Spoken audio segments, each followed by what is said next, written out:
Sveiki, čia Simas. Nesenai šnekėjau ir dariau apžvalgą apie Avastą ir kaip jo pagalba su priedu anti-theft surasti savo mobilų telefoną.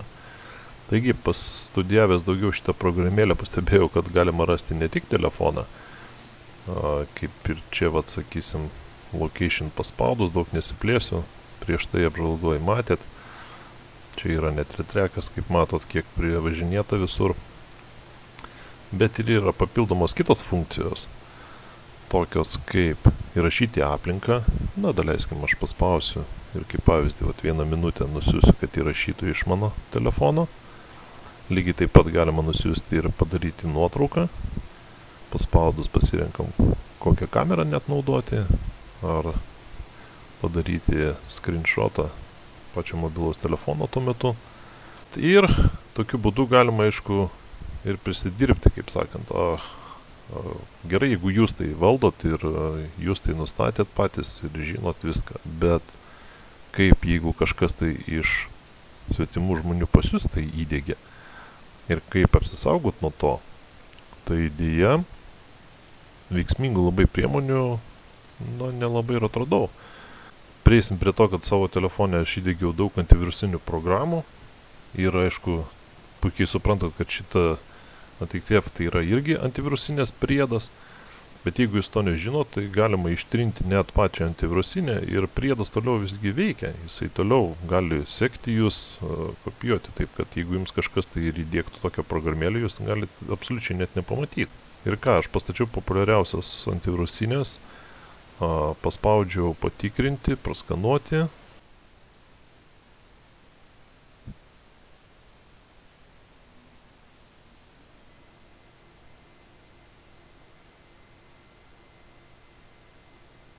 Štai, kaip matot, jokių grėsmių jisai net nemato. Nors mano telefone yra pastatyta būtent šita programėlė, kuri seka mano lokaciją. Aišku, ir su užklausom galima sužinoti, dabar kažkokias tai meta klaidas, bet nusiųsta užklausa grįžo, štai yra OK, spaudžiam rodiklytę, išsisaugojam kažkur tai dar bastalį daleiskim ir aš atidarau nuotrauką. Štai kaip matot, nuotrauka yra nufotografuota ir aš jau turiu ją kompiuteryje. Tokių nuotraukų kiek norit galite užklausti, nusiųsti ir padaryti jų iš to telefono, kuris yra pas jūs paskyroje. Lygiai taip pat, kaip matau, ir atkeliavo audio įrašas 1 minutės. Štai aš jį persiunčiu. Paleidžiu. Nežinau, ar jums girdisi ar ne. Štai toks įrašas buvo padarytas iš mano mobilaus telefono, kurį aš gavau į savo personalinį kompiuterį. Dėka Avast anti-theft. Štai eina toks įrašėlis, minutės dydžio. Nežinau, ar jūs girdėjote tą įrašą ar ne. Išjungiu šį. Ir dėka šitų strelyčių mes jos galim parsisiųsti. Tai norint, jeigu ištrintas jau Avastas ir ištrinti patį šitą priedą, anti-theft, jums reikėtų tada paspausti launch, nusiųsti komandą į patį mobilų telefoną. Štai atkeliauja toksai, aš patrauksiu, kad geriau matytųsi. Ir surinkę PIN kodą, jūs galite jau tą programą ištrinti ir deaktyvuoti, ta prasme. Aš galiu jums parodyti, kaip tai atrodo. Štai aš surinkau PIN kodą ir aš papuolu būtent į Avast anti-theft priedą. Ir aš jį, aišku, galiu automatiškai ir atjungti, ta prasme. Turn off. Vienintelis gal toks didžiulis trūkumas savo Avasto, tai yra, kad jis palieka šiukšlės failus mobilaus šakniniai direktorijai. Galim nueiti į failus, mano failai, įrenginys ir kaip matote, čia visi failai. Nuotrauka, audio įrašas likęs. Avastas neišvalo failų ir palieka šiukšlės pačiam įrenginyje. Jeigu matote savo įrenginyje tokius likučius failų, neaiškius kažkokius su ilgais skaičiais, pavadinimais, juolab ir nuotrauka, čia akivaizdžiai matosi, tai reiškia, kažkas tai jūs seka ir siunčiasi savo nuotraukas, įrašus, aplinką ir taip toliau, jūs galite juos net išklausyti. Bet tai čia yra tik Avasto priedas, yra turbūt krūva programėlių, kurios korektiškai tai daro. Taip kad žiūrėkit. Kitas būdas yra tai, kai per telefono liniją jūs nori pasiklausyti kažkas.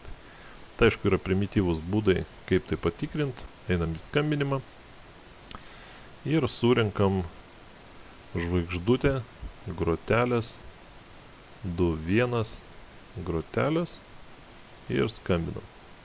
Taip mes pamatysim, ar yra kažkokie tai peradresavimai. Taip, kad balsas neperjungs, faksas irgi, SMS irgi neperadresuojama. Taip pat galim pasižiūrėti į kokį telefoną, jeigu jis yra peradresuojamas jūsų kažkoks tai, sakysim, skambutis, kur yra nukreiptas. Tai yra žvaigždutė, grotelės, 62 grotelės ir skambinam. Tada jums parodo į kokį numerį.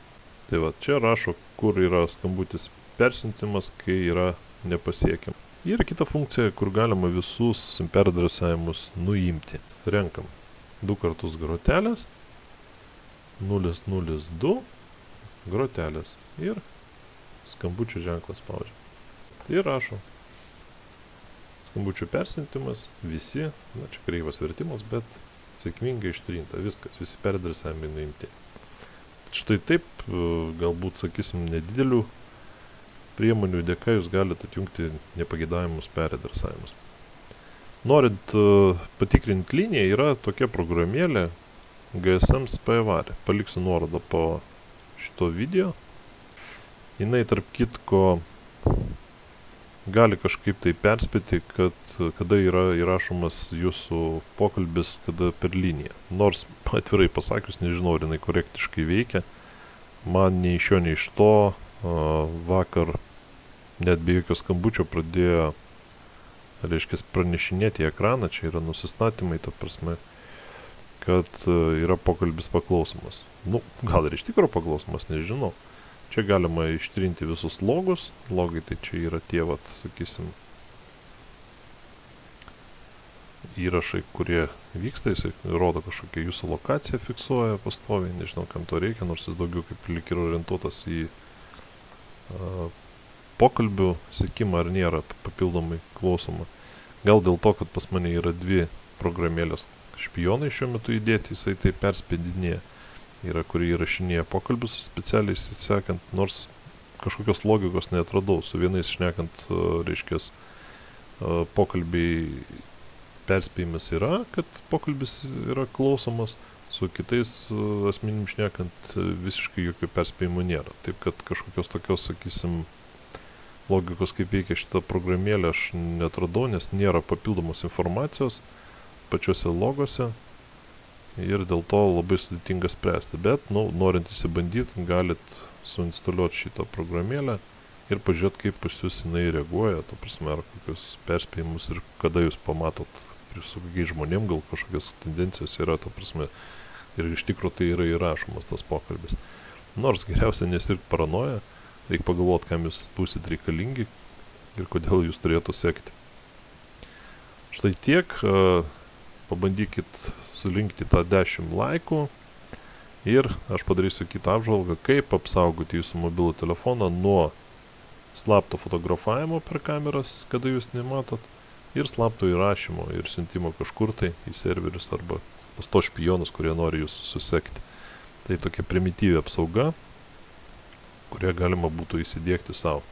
Jeigu žinot kažkokių labai efektyvių programų ir kaip apsisaugot nuo špionų jūsų telefone, arba kad parodytų visus, sakysim, vagis ir nelegalus, kurie sėdi jūsų telefone, tai rašykit komentaruose, aš peržiūrėsiu tas programėlės, kas ten do programėlės ir padarysiu atskiras galbūt ir net apžvalgas, jeigu jos bus vertos to.